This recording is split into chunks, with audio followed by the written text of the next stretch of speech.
Bienvenue à vous tous, âmes curieuses et cœurs ouverts. Aujourd'hui, nous allons plonger ensemble dans un sujet qui nous touche tous, chaque jour, à chaque instant, la consommation. Mais pas seulement celle que l'on voit, celle des objets ou des aliments.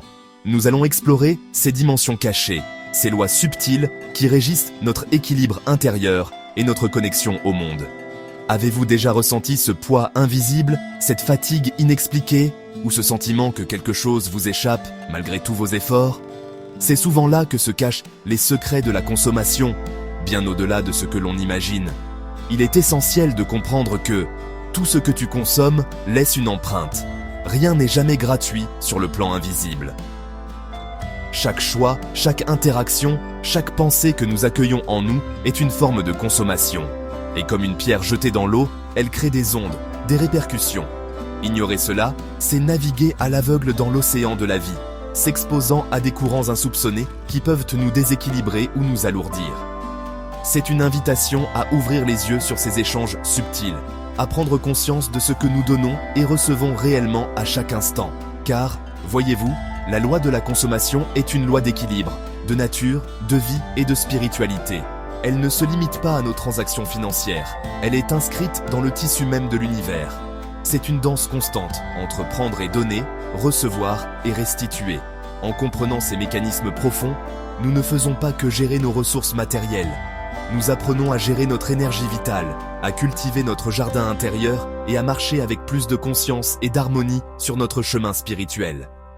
Préparez-vous à découvrir 5 secrets qui pourraient bien transformer votre regard sur chaque acte de votre quotidien. Le premier secret, fondamental et souvent méconnu, est que consommer, c'est avant tout puiser une énergie. Pensez-y un instant, chaque aliment que vous ingérez, chaque objet que vous acquérez, chaque information que vous absorbez, même chaque relation dans laquelle vous vous investissez, tire son existence d'une source d'énergie. Ce n'est pas simplement une question de calories ou de matière brute, c'est une ponction sur une réserve énergétique plus vaste, qu'elle soit physique, émotionnelle, intellectuelle ou même spirituelle. Nous sommes constamment en train de prendre quelque chose de l'univers, que ce soit l'énergie du soleil transformée par les plantes, l'énergie créative d'un artiste, ou l'énergie émotionnelle d'un ami qui nous écoute. Cette énergie n'est pas infinie et illimitée, sans une forme de conscience et de régénération. Ignorer ce principe fondamental, c'est s'exposer à une fatigue mentale persistante, à ce sentiment d'être vidé sans raison apparente. C'est accumuler des dettes invisibles, un déséquilibre intérieur qui se manifeste par du stress, de l'anxiété ou une perte de vitalité. Combien de fois nous sentons-nous épuisés après une journée de surconsommation, que ce soit de nourriture, de réseaux sociaux ou même de préoccupations? C'est parce que nous avons puisé sans conscience, sans reconnaître la valeur de l'énergie investie. Ce déséquilibre peut même affecter notre capacité à nous concentrer, à ressentir de la joie ou à nous connecter profondément aux autres et à nous-mêmes. Il est crucial de reconnaître que chaque prise a un coût énergétique. Alors, comment naviguer cela avec plus de sagesse? La première étape est la gratitude. Exprimer une réelle gratitude pour ce que nous consommons, reconnaître sa source et l'énergie qu'il contient, change déjà notre rapport à l'acte de consommer. Ensuite, la modération. Avons-nous réellement besoin de tout ce que nous prenons? Apprendre à discerner le besoin du désir compulsif est essentiel. Et enfin, la restitution symbolique. Cela ne signifie pas toujours rendre matériellement, mais peut-être offrir un service en retour, une prière, une pensée bienveillante, ou simplement prendre soin de ce que nous avons reçu. C'est un acte de reconnaissance qui rétablit un flux énergétique harmonieux. Le deuxième secret découle naturellement du premier. Toute consommation appelle une forme de rétribution. C'est une loi universelle d'équilibre. Un peu comme la troisième loi de Newton, en physique, pour chaque action, il y a une réaction égale et opposée. Dans le domaine de la consommation, cela signifie que tout ce que nous prenons, que ce soit matériel ou immatériel, doit être d'une manière ou d'une autre, rendu ou équilibré. Cette rétribution peut prendre de multiples formes. L'argent que nous dépensons, bien sûr, mais aussi l'effort que nous fournissons, le temps que nous dédions, une prière sincère, un acte de bonté ou une simple reconnaissance profonde. L'univers cherche constamment cet équilibre et nous faisons partie de ce grand système d'échange. Lorsque nous ignorons ce principe, lorsque nous prenons sans conscience de cette nécessité d'équilibre, nous créons des blocages énergétiques. Ces blocages peuvent se manifester dans nos vies par des difficultés financières inexpliquées, des relations tendues, un sentiment de vide intérieur, malgré l'accumulation de biens ou une stagnation générale. C'est comme si une dette s'accumulait sur un plan subtil, entravant le flux naturel de l'abondance et du bien-être. Ce sentiment de vide n'est pas un manque de choses, mais souvent un manque de circulation, un déséquilibre dans le donner et le recevoir. La vie nous invite alors parfois de manière inconfortable à prendre conscience de ce déséquilibre. Pour rétablir l'harmonie, il est crucial de développer une conscience énergétique, c'est-à-dire une sensibilité à ces flux invisibles. Cela implique d'assumer une responsabilité subtile pour nos consommations en reconnaissant que chaque choix a un impact. Et cela nous mène à une générosité équilibrée. Donner non pas par obligation ou pour se vider, mais donner avec joie, avec conscience, comme une participation naturelle au cycle de la vie. Pensez à la nature. Un arbre prend les nutriments du sol et la lumière du soleil, mais il donne en retour de l'oxygène des fruits, un abri. C'est ce modèle d'échange conscient et équilibré que nous sommes invités à cultiver dans nos propres vies. Le troisième secret est d'une puissance transformatrice immense. Tout ce que tu consommes te transforme, te façonne de l'intérieur. Nous ne sommes pas des forteresses impénétrables. Chaque chose que nous introduisons en nous, que ce soit la nourriture que nous mangeons, les informations que nous lisons, les conversations que nous avons, la musique que nous écoutons, ou même les pensées que nous entretenons, a un impact direct sur notre état physique, mental, émotionnel et spirituel. Nous sommes littéralement le résultat de nos consommations. Pensez à votre corps. Il se construit avec les aliments que vous lui donnez. De la même manière, votre esprit se nourrit des idées et des informations qu'il absorbe. Vos émotions sont teintées par les ambiances et les relations que vous fréquentez. Ignorer ce principe, c'est comme laisser la porte de sa maison grande ouverte à tous les vents, sans filtrer ce qui entre. Cela mène inévitablement à une forme de pollution intérieure. Sur le plan mental, cela peut se traduire par du brouillard, de la confusion, des pensées négatives récurrentes.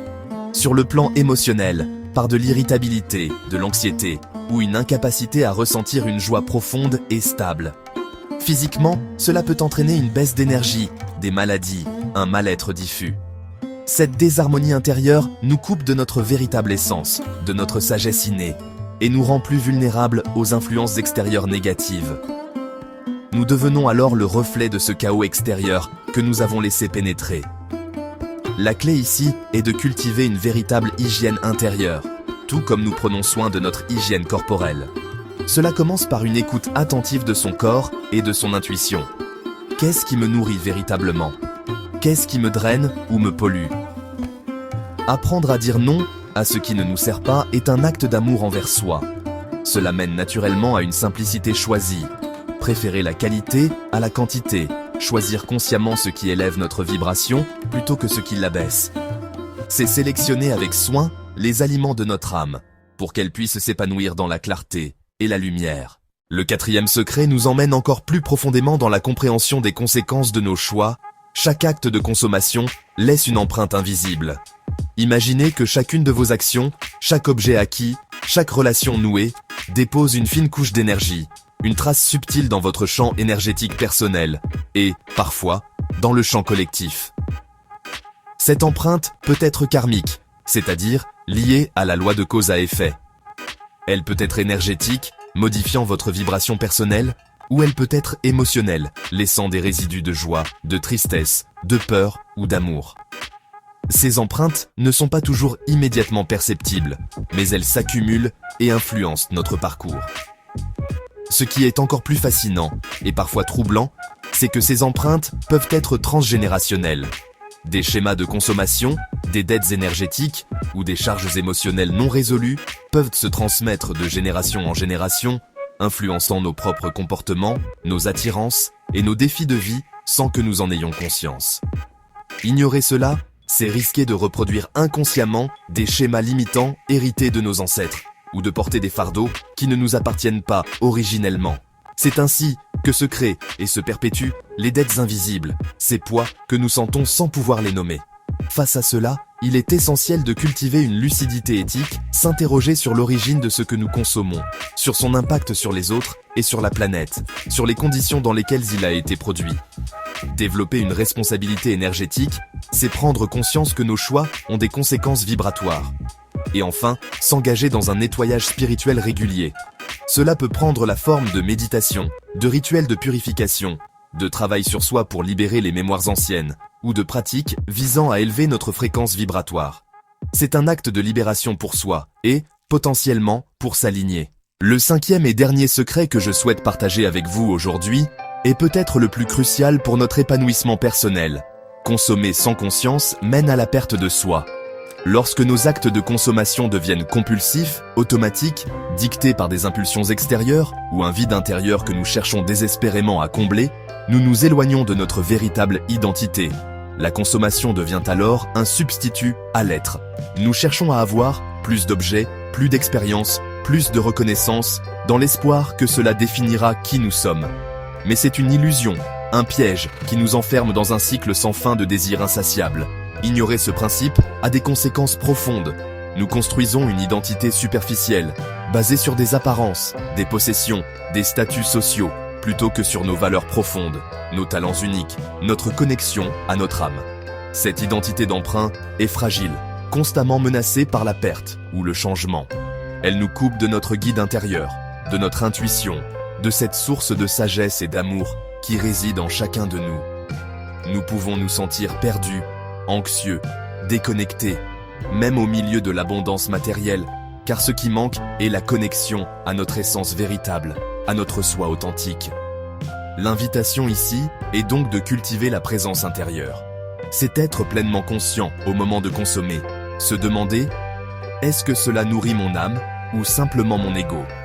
Est-ce un choix conscient ou une fuite ? Cela peut mener à une sobriété volontaire, non pas une privation triste, mais un choix joyeux de consommer moins, mais mieux, de manière plus alignée avec qui nous sommes vraiment. Et ultimement, cela ouvre la voie à une connexion spirituelle plus profonde, où la source de notre joie et de notre plénitude ne vient plus de l'extérieur, mais de la richesse infinie de notre monde intérieur. C'est retrouver le chemin vers soi. Nous voici au terme de ce voyage, à travers les secrets de la loi universelle de la consommation. J'espère que ces réflexions ont éclairé votre chemin et ouvert de nouvelles perspectives. Rappelez-vous toujours que tu ne vis pas de ce que tu consommes, tu vis de ce que tu intègres avec conscience. Ce n'est pas la quantité qui compte, mais la qualité de présence, d'intention et de gratitude que nous mettons dans chaque acte. Chaque gorgée d'eau, chaque conversation, chaque information peut devenir une source de nourriture véritable si nous choisissons de l'accueillir et de l'assimiler pleinement, avec sagesse et discernement.